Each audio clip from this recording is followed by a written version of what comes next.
Salve Corinthians, salve galera do Timão. Pessoal, esse ano de 2023 é pra ser esquecido. Eu não vejo a hora que esse ano acabe logo e que o Corinthians não caia pra segunda divisão. Porque, pessoal, depois do jogo de ontem, sinceramente,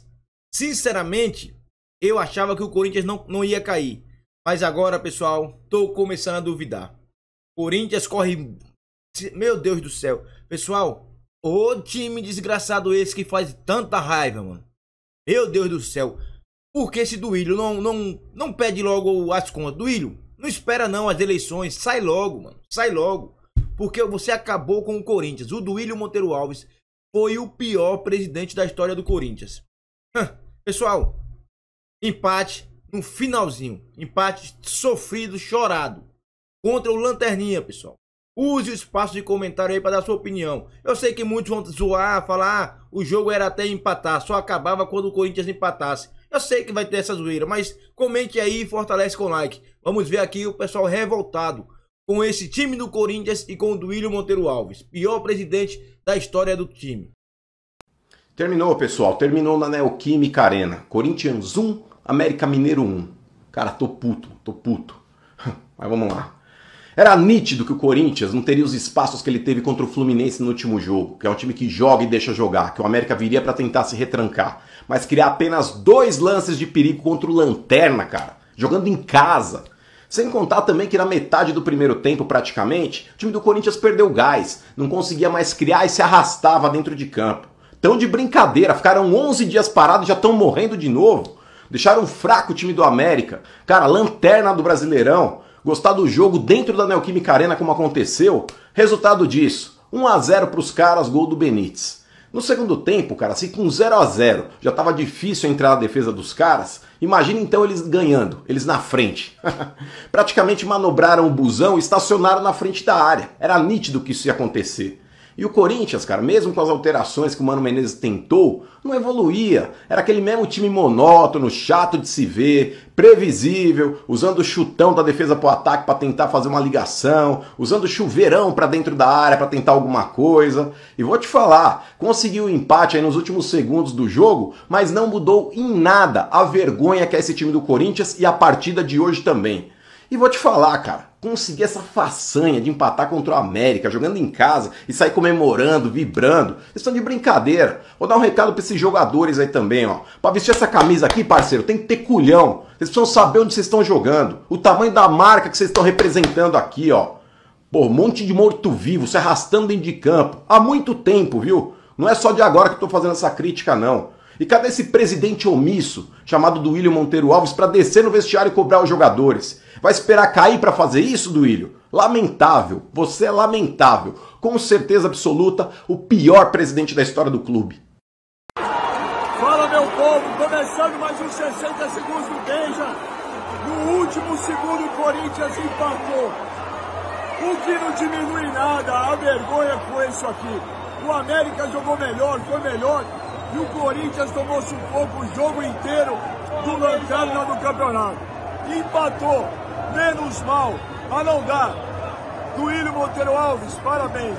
Tudo isso que está acontecendo é sua responsabilidade. Tem eleições no Corinthians agora. Você é sócio do clube. Presta atenção em quem votar. Duílio, você acabou com o Corinthians. O Corinthians está comemorando o empate contra o América Mineiro. Hoje era jogo para 3 pontos. Agora Rojas, Fausto Vera, vocês me enganaram bem. O Juan no primeiro tempo não acertou um passe, uma vergonha. Mas podia ter perdido. Mas que time feio! Em jogo horroroso, péssimo, terrível, o Corinthians fica no empate com o Lanterna do Brasileirão, o América, e ainda continua com o risco de ser rebaixado. O Corinthians não poderia negociar com esse resultado. Tinha que vencer o América Mineiro em casa. Ainda mais depois do que aconteceu na tabela de classificação. Porque as situações foram se desenrolando, o Cruzeiro venceu o Atlético fora...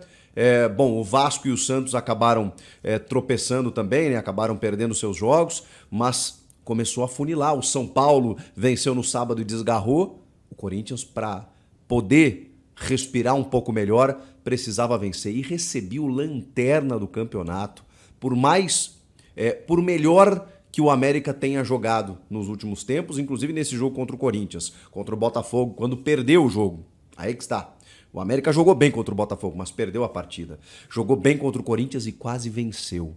O Corinthians não é por acaso que o América é lanterna da competição. Então, quando você enfrenta o lanterna, ainda mais quando nesse momento os dois estão disputando a mesma coisa, você precisa vencer. Está jogando em casa. O Corinthians não conseguiu. E olha que por um milagre não perdeu o jogo.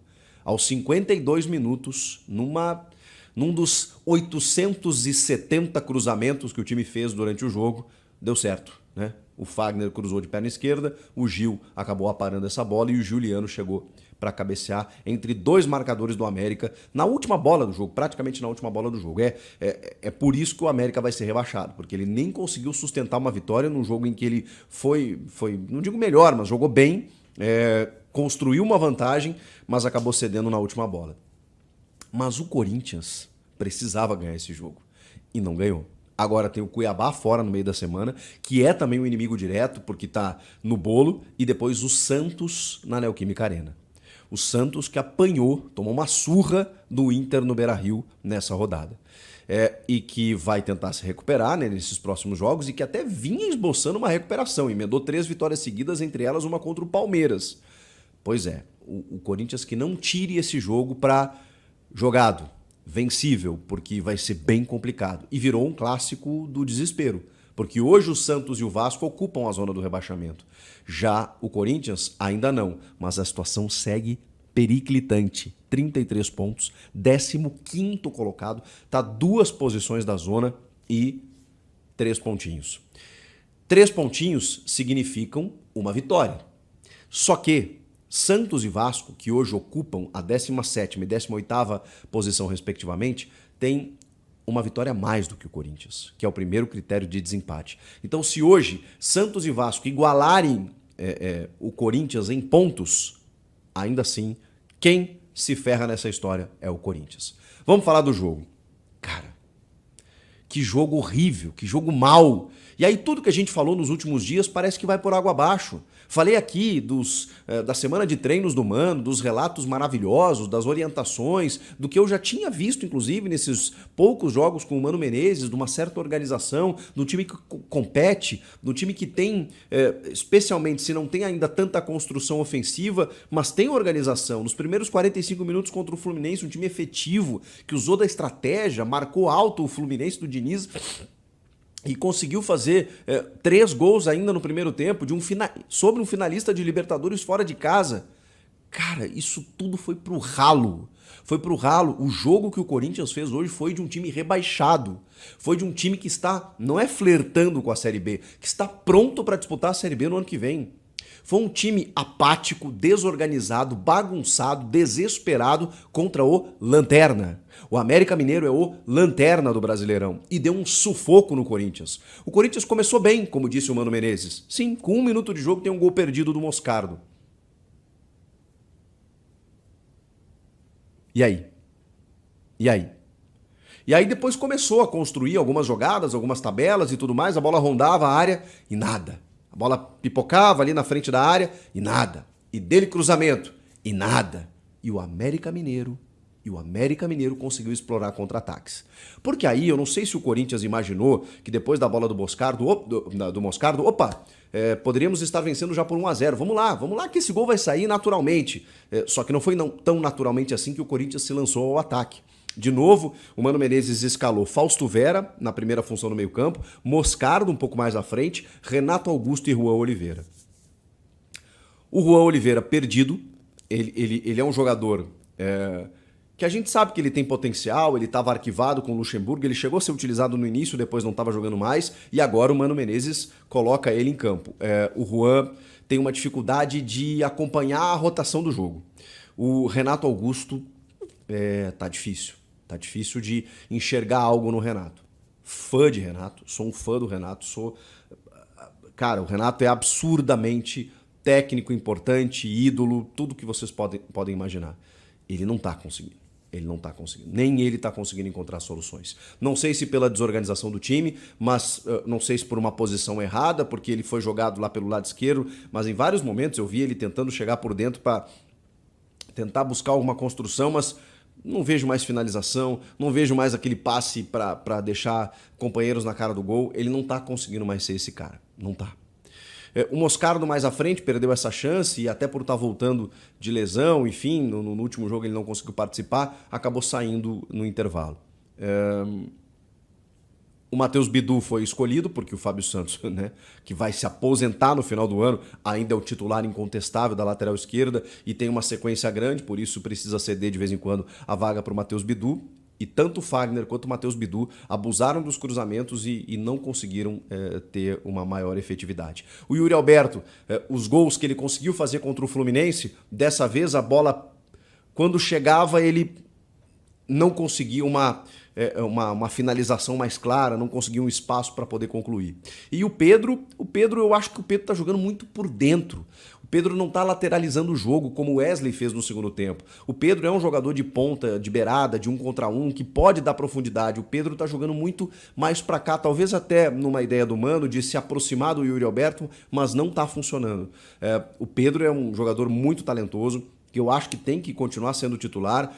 Às vezes eu fico na dúvida entre ele e o Wesley, porque o Wesley talvez seja o ideal para segundo tempo mesmo, mas o Pedro tá um pouco mais para dentro do campo do que eu acho que ele deveria estar. É só um... Pessoal, sobre Pedro e o Wesley, Pedrinho, sobre o Pedro e o Wesley, eu prefiro o Wesley, mano. Já deixei claro e já falei várias vezes isso, que o Wesley tem mais potencial e será jogador mais conhecido, mais... Escrevam. O Wesley tem mais potencial e a carreira do Wesley será maior do que a do Pedrinho. Escrevam aí, pessoal. Rapaziada, comenta. Use o espaço de comentário aí para dar sua opinião e fortalece com like, beleza? Pessoal, Cuiabá lá é complicado. Jogar contra o Cuiabá ou em casa ou fora é complicado. Próxima rodada, o Corinthians já pode entrar na zona de rebaixamento. Depois tem um clássico contra o Santos. E o Santos, pessoal, levou 7-1 do Internacional, mas o Santos vinha em uma evolução. E o Vasco também. Então, sinceramente, eu tô preocupado. Tô preocupado e o Corinthians corre sérios riscos de cair. Comente aí e fortalece com like, beleza? Tamo junto. Vai, Corinthians.